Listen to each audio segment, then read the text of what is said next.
All right, guys, hello and welcome to a very special Halloween episode of Untold Radio Tales, where tonight we're tuning into the shadows. I'm your host, Hunter, of Mornings with Hunter on 103.5 The Rockin' Eagle, and this episode's called That Tune When the Studio Went Dark. Press play on the airwaves, stories that ignite. Every tale, a journey where listeners unite. Hey, gather around, it's story time. Tales of wonder, rhythm and rhyme. From the wild to the wise, we'll take the stage. Untold Radio Tales, we're bringing you backstage. All right, guys, so tonight we're diving into some of rock's most haunted mysteries. I think that's a good word for it. But we'll journey through the eerie legend of the 27 Club, explore rumors of Phantom roaming the Woodstock grounds, and we'll even try and decode some hidden messages rumored to be lurking in classic tracks. It's music history with a side of mystery and just a hint of the supernatural. So sit back, turn off the lights, and tune in if you dare. Remember, some things that reach your ears might not be coming from this world at all. Now let's get started.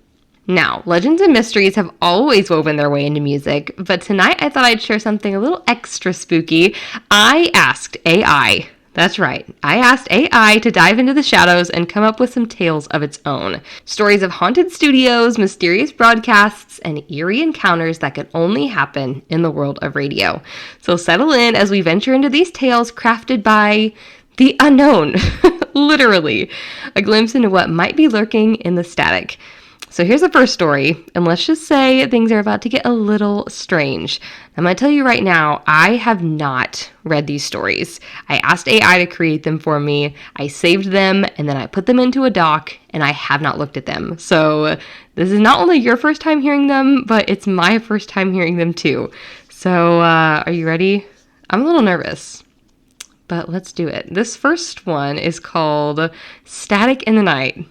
Okay? Here we go. The first story. It was a quiet night at the radio station, just past 2 a.m. and everyone had gone home. Only Lisa, the overnight DJ, remained, her voice filling the darkened studio as she spun tunes for the few late-night listeners out there.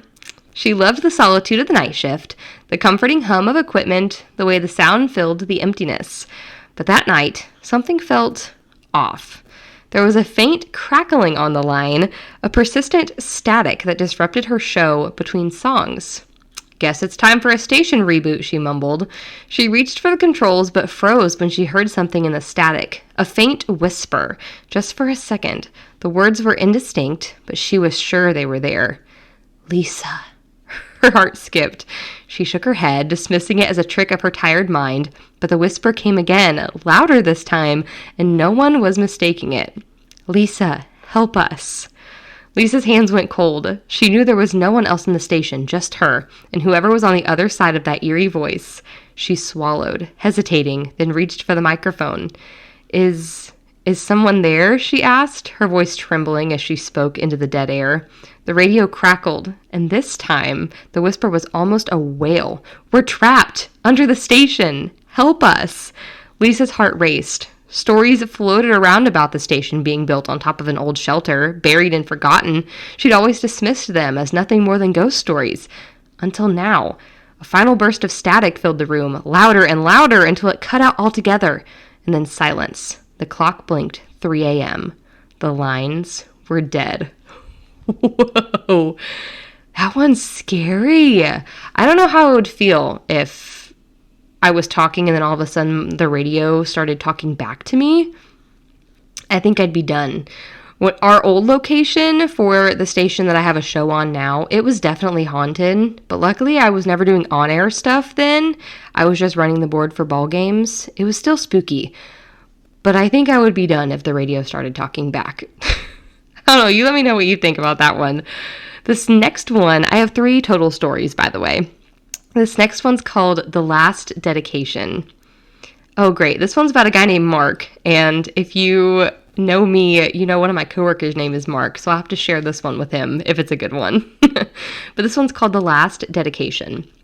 Mark sat alone in the dimly lit studio, watching the rain pound against the windows as he prepared for his midnight show. It was a night like any other until the phone rang. He picked up, surprised. It was too early for callers. "Midnight Melodies, this is Mark," he greeted cheerfully. There was a long pause, then a faint, raspy voice on the other end. "Could you play a song for Anna?" Mark felt a shiver up his spine. The caller sounded weak, almost ghostly. But he brushed it off. "Sure thing," he said, jotting down the request. "Any particular song?" The line crackled. "Play our song. I'll be seeing you." The voice faded and the line went dead. Mark was uneasy but searched for the song. It was an old tune, one that he hadn't played in ages, but he found it and queued it up. As the haunting melody filled the studio, Mark felt an inexplicable sadness watch over him. Moments later, the phone rang again. "Midnight Melodies, this is Mark," he answered, his voice softer. The same raspy voice came through, but now it was barely audible. "Thank you for playing our song one last time." Before Mark could respond, the call ended abruptly. His hands trembled as he set the phone down. Suddenly, a news alert pinged on his computer. Curiously, he clicked it and froze. A woman named Anna had passed away that very night in the old apartment building just a few blocks from the station. The article mentioned her fond memories of listening to her song on the radio with her late husband. Mark stared at the phone, feeling a cold presence linger in the air. He knew he had just granted a final request, a song dedicated from beyond, a love that lived on in the static of the night. That is wild. That's crazy. Man, AI is scary. That's freaking me out. Okay, I have one more story written by AI, and this one's called The Phantom Playlist. Okay. This one's about someone named Tessa and Ethan. Okay, here we go.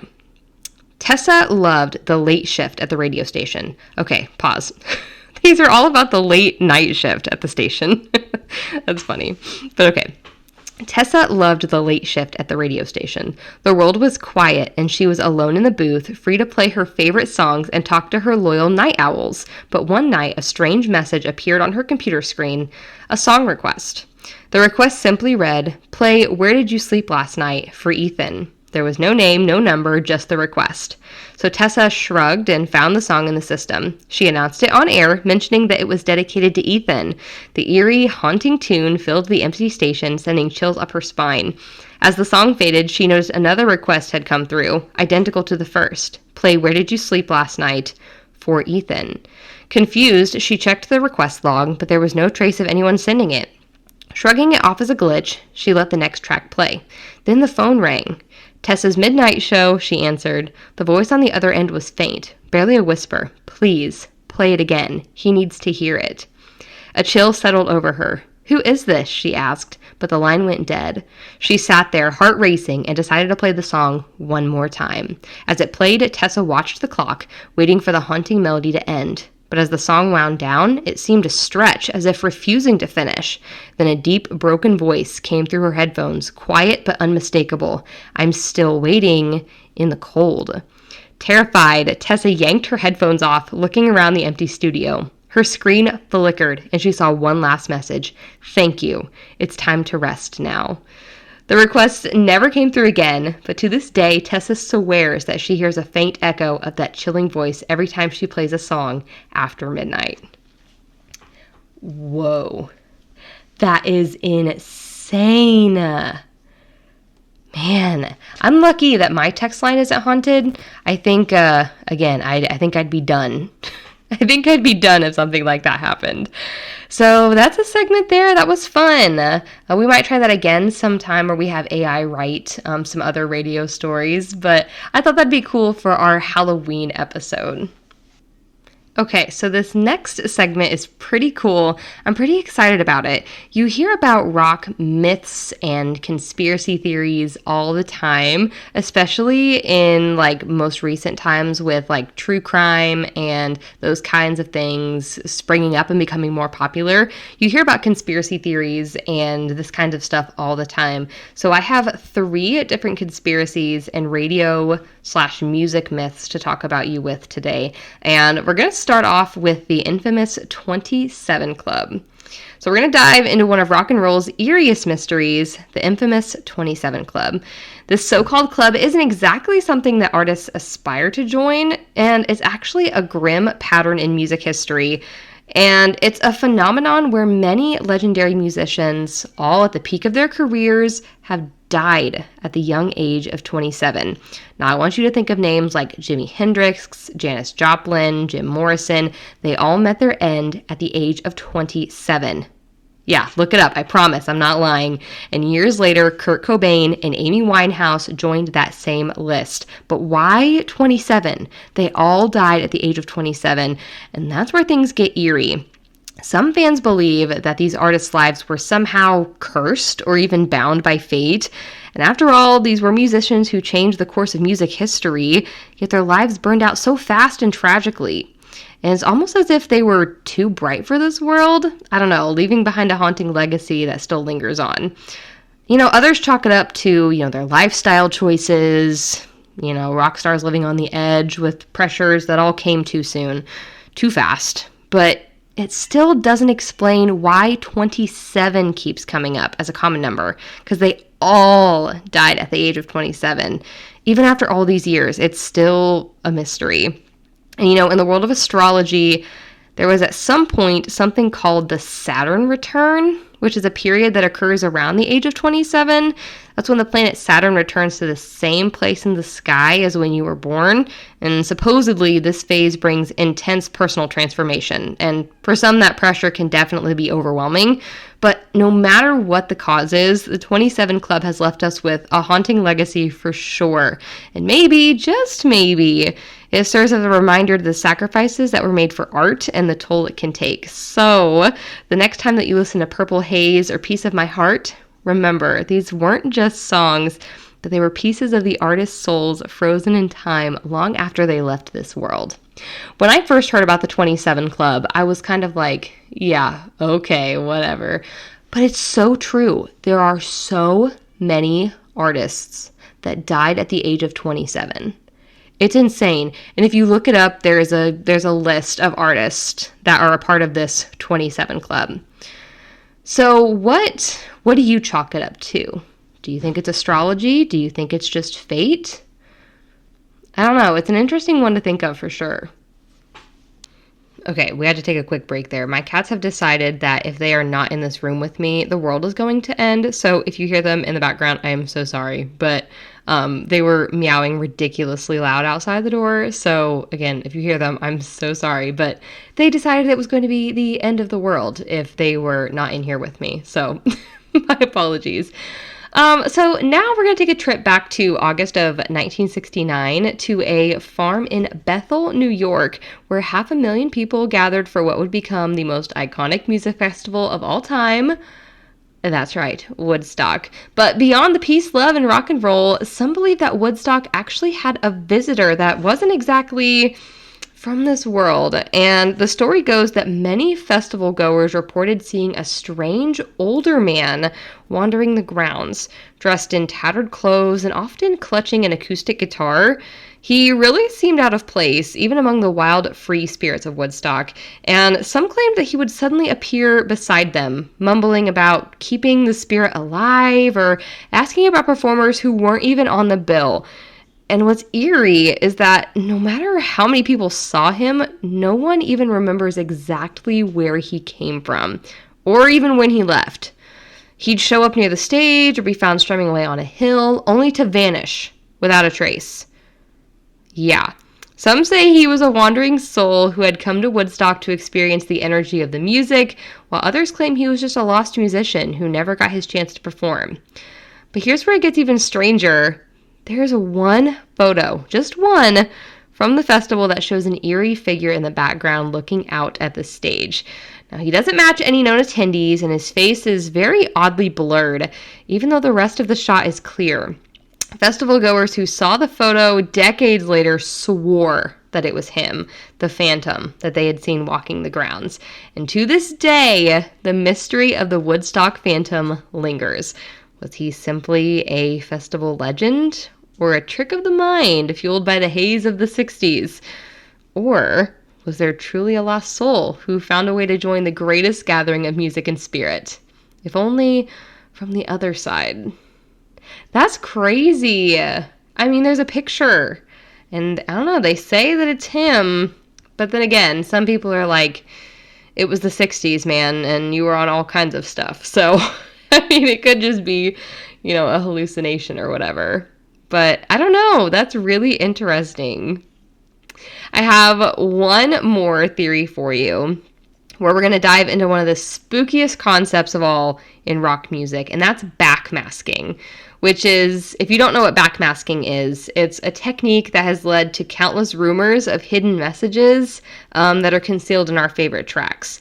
And this idea gained traction back in the 1970s when some fans actually began claiming that if you played certain rock songs backwards, you'd hear eerie messages, something sinister, and sometimes just absolutely downright bizarre. So, one example is Led Zeppelin's Stairway to Heaven. If you listen to it in its original glory, you have an enduring classic. I mean, it's such a great song. But if you turn it around, some fans insist that you can hear the words, "Here's to my sweet Satan."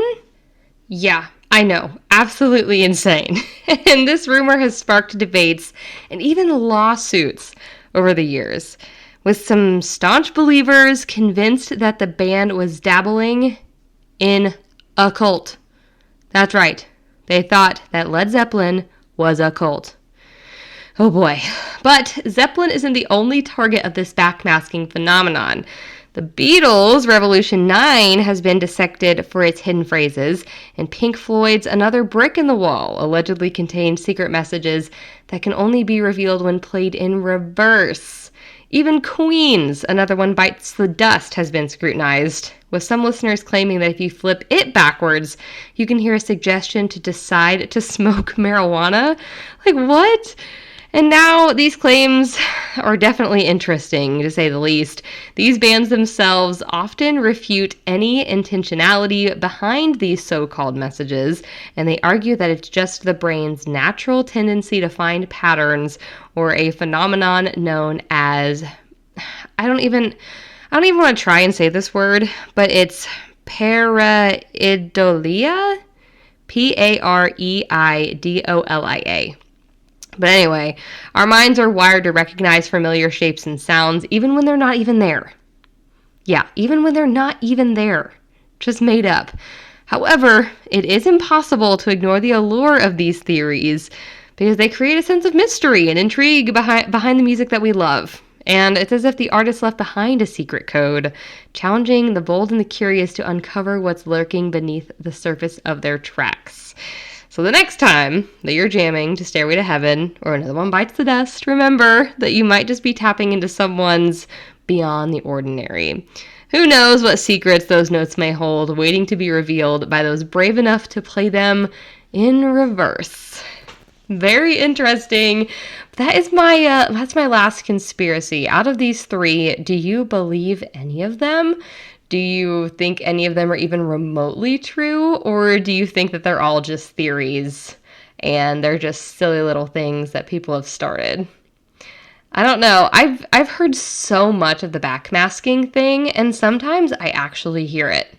But I don't know. These are definitely some interesting ones. I think out of all of them, the 27 Club is what gets me the most. It's just because, the facts are there, It's insane. All right, guys. Well, that wraps up our special Halloween edition of Untold Radio Tales. And that wraps up our first ever episode of Untold Radio Tales. I hope these haunted stories, mysterious legends, and hidden messages have left you with chills.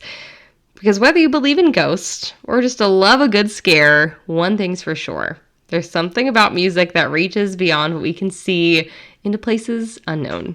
So for today, thank you for tuning into this episode, That Tune When the Studio Went Dark. If you enjoyed tonight's episode, don't forget to follow, leave a review, and even share it with a fellow music lover who is not afraid of a little mystery. Until next time, keep your ears open and your lights on, because you never know what might be hiding in the frequencies.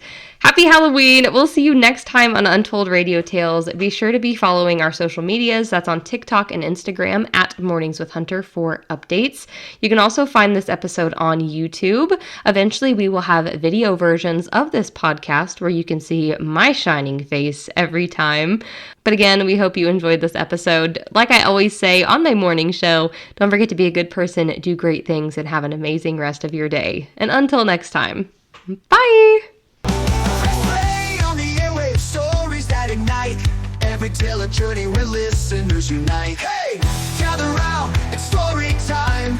Tales of wonder, rhythm and rhyme. From the wise to the wise, we'll take the stage. Untold Radio Tales, we're bringing you backstage. We're bringing you backstage. We're bringing you backstage.